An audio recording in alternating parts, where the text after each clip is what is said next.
Mill-ġimgħa d-dieħla se jibdew jiġu implementati l-miżuri mħabbrin mill-Gvern fl-aħħar ġimgħat dwar it-trasport f'pajjiżna intiżi biex itaffu traffiku.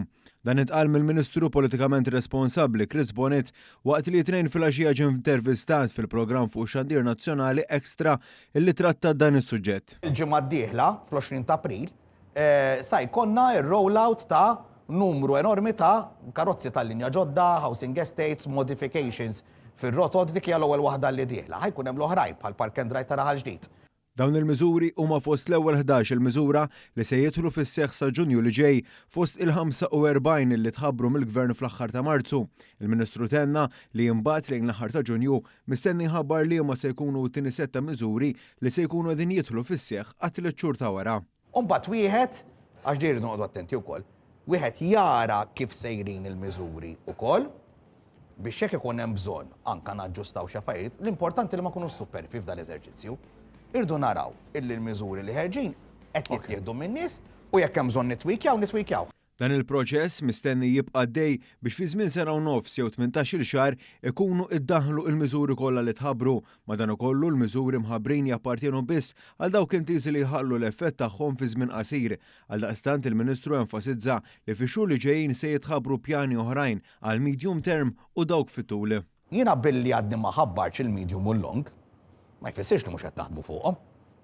Aħna qbadna 3 pjanijiet mill-ewwel, bdejna bix-short ħriġna fil-pubbliku, għax kien l-ewwel wet li lestejna x'ridna xi ħaġa li tħalli kemm jista' jkun impatt immedjat.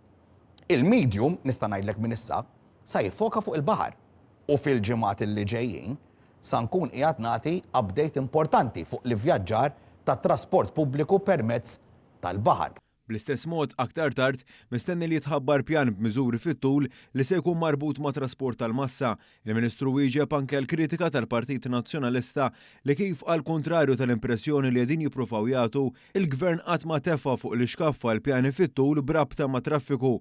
Anzi kif ġie anke indikat mill-Viżjoni Malta 2050 sal-aħħar ta' din is-sena pajjiżna se jkun iddeċieda dwar bliema metodu se jiġi implementat it-trasport tal-massa. Anzi il-Ministru Bonnet għamel appell dwar il-maturità politika f'dan kollu. Però nixtieq nagħmel appell importanti hawn sejbier. Fil-qosor għax irdu għal break. Aħna qegħdin partiti politiċi, eċetera, eċetera. Jiena l-Partit Nazzjonalista tru l-Onorevoli Sammut stidintom jipparteċipaw fix-short term. Ma laqgħux l-istedina qed jagħmlu li qed jagħmlu fair enough jagħmlu huma. Fuq il-long term nixtieq li npoġġu bil-qiegħda flimkien. Għax il-Vision 2050 diki 25 years, il-gvernijiet jinbidlu. Dan fid-dawl li kif żvela l-Ministru fl-istess programm minkejja li l-Oppożizzjoni Nazzjonalista kienet involuta u saħansitra ġew ppreżentati lilha l-miżuri li kienet jaħdem fuqhom il-Gvern qabel ma ġew pubblikati, iżda l-Oppożizzjoni ma resqet l-ebda ħsibijiet il-qudiem. Dan jirrifletti l-aġir partiġan anke f'dan il-qasam tal-Oppożizzjoni kif ftit wara ħarġet tikkritika il-pjan mingħajr ma offrit soluzzjonijiet alternattivi.